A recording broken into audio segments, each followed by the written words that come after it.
early morning research learning mode. I wanted to share something with you while it's fresh in my mind.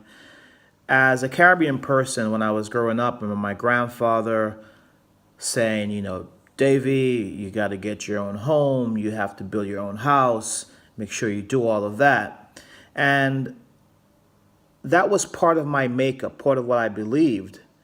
Now, the difference between most of our forefathers and our grandfathers and our parents, based on how old we are, is that when they talked about owning their own homes, they really talked about building their own homes from scratch or having the community help them with that.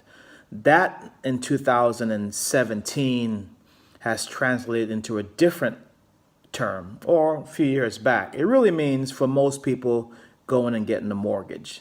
Now, I'm going to tell you this, but please understand I'm saying this from a position of caring about you. If the first thing you do is get a mortgage with your expendable income as your first investment, chances are your road to financial freedom is going to be very, very difficult.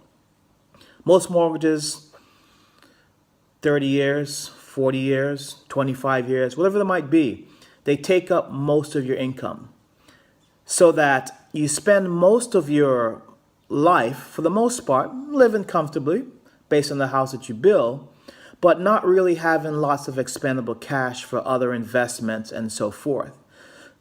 And knowing that a house is not really an asset. An asset is something that pays you. A house really is a liability. You can argue, but it is.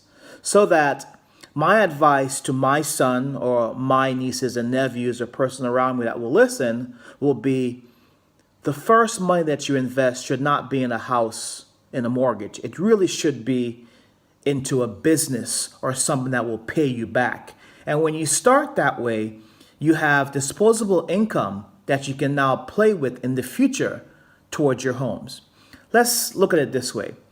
You don't really have an idea of what you want as in a dream house at age 25 anyway, or age 21.